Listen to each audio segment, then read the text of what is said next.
Hello. Today I'd like to introduce you to a game that I play called Geocaching.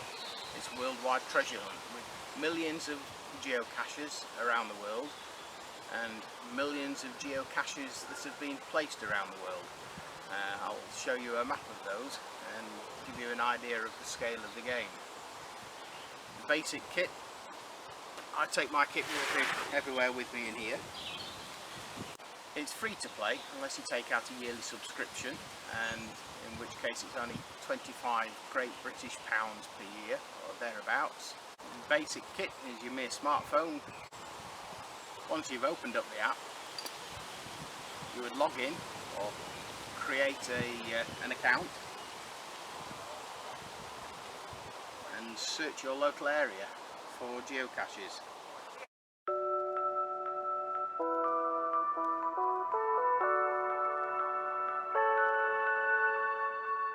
I've got a lot of smiley faces on my map in this area.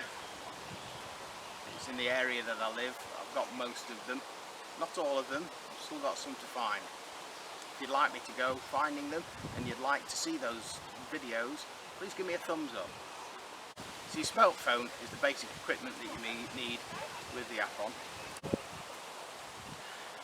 So the app on my smartphone uses the Google Maps, which doesn't show all of the footpaths and such.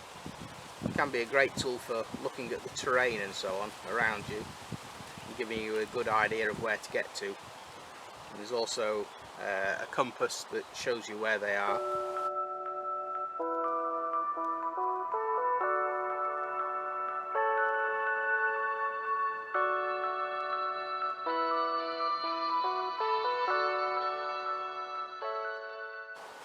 But I prefer to use my Etrex 30 Garmin GPS device.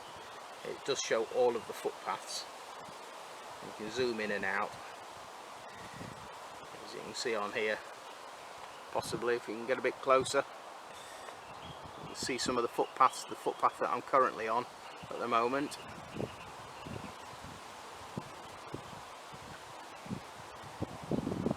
I prefer to use this one.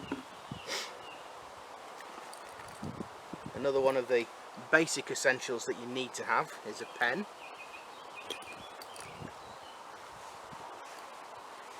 And something that comes in very useful is a pair of tweezers, which will become evident as you start geocaching. You'll find that some of the hidden geocaches are a little awkward to get out the logbooks. So around the world are hidden millions of geocaches, and there are various sizes. I think the largest one I found was a whole car dedicated to being a geocache, and the smallest that you find are tiny little, what we call a nano, and all they have in is a little tiny logbook. You sign your username in them, you log it on the website to say that you found it, and that keeps track of all the ones that you have found over the years. So in the larger size boxes you'll find quite often there's loot, which are often small children's toys. So when you take your children geocaching, as it is a family event, it is a family activity, you can they can see toys that they like, and if you bring something along you can swap it for them. The idea is that you swap for something of equal or greater value. Unfortunately we do get some people that decide that putting a rock in and taking something out is acceptable, but really it's not. It just spoils the fun for other people. So today I'm going to search out a cache that's not too far from here. I should really know where it is. I know the clump of woodland that it's in because I put it there about 4 years ago, and I'm out here to go and have a look for it, see if I can find it again and replace the logbook in it, because over the years it's had quite a lot of people signing it. So let's crack on and let's see if we can find it. Here's the one I'm looking for today, right on the side of some woodland. I'm suspecting it's going to be quite overgrown, As we are in the late part of spring, it's going to be a bit of a challenge trying to find it for myself, even though I know where I put it. Doesn't mean that other people have put it back in exactly the same place. Other than the map, we also have a compass. This shows me it's 0.38 miles away from where I am. Shows me the direction. Follow that arrow and I get somewhere within probably 10 feet, maybe 20 feet from it, depending on reception under the trees. Let's go.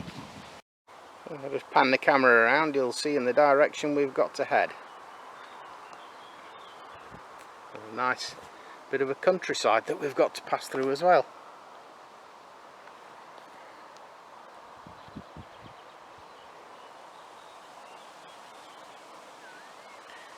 We're heading way over there to the other side of those trees.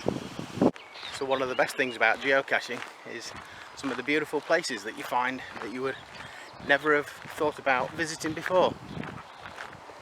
Gives you an excuse to go outside and explore. With the added fun of looking for something when you're there. Geocaches are graded by stars, up to 5 stars. A 5-star terrain would mean you would probably have to have specialist equipment, or it's a very rough, rocky bit of a climb to get to it. And the geocache has a difficulty level which could be 1 star, very easy to find, to a 5-star, which could mean they're extremely difficult to find.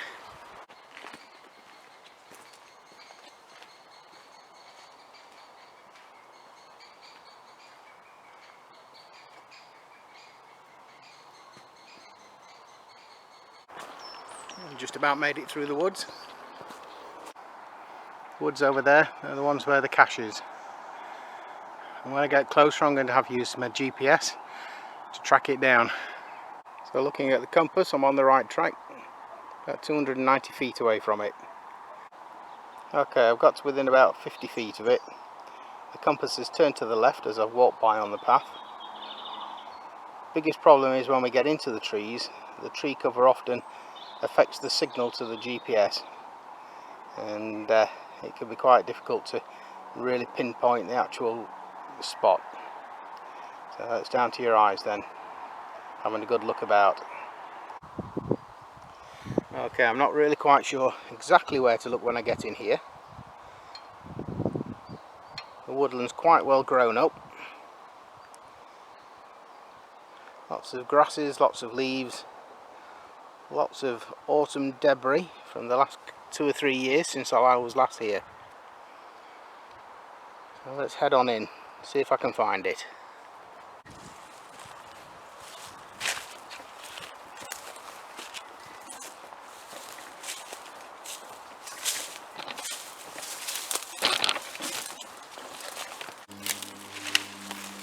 Somewhere in this lot.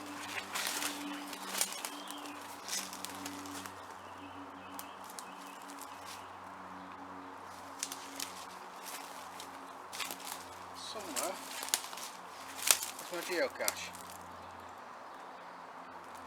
It's pointing behind me at the minute.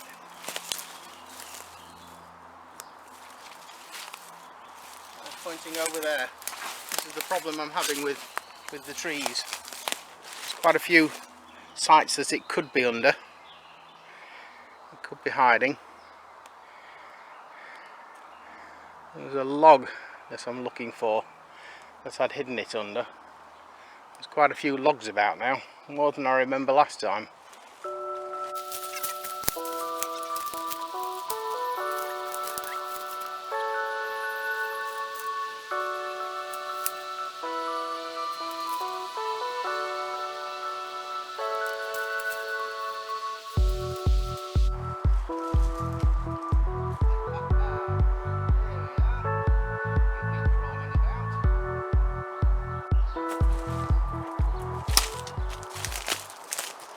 Here's a little fella hiding down here.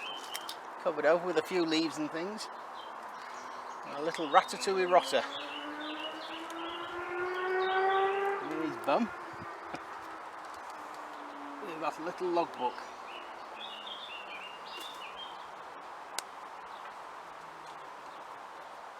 Which I'm sure by now is getting ready for a change. Very dry.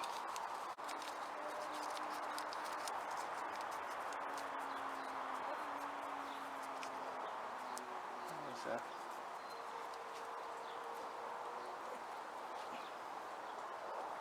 last cacher to have been here was one that I know known of quite a while, and his chances are that she's replaced the logbook because it hasn't got her signature on it, so she's probably signed the original and swapped it out for a new one. There we are, all hidden back up again.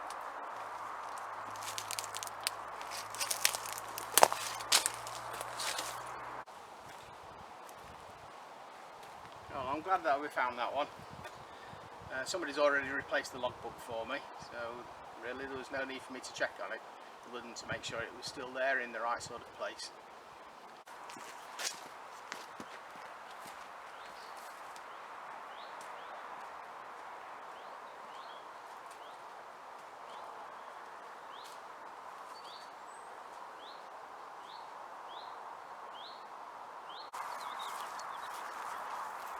Well, I hope you've enjoyed that little bit of a beginner's guide to geocaching.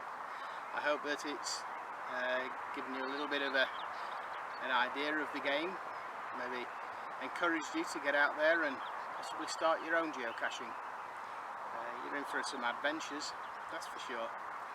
I'll leave a link down below to the geocaching website so you can join there.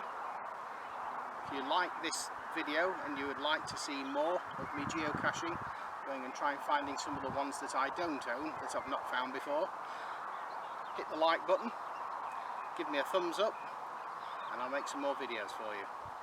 Thanks for watching. Bye.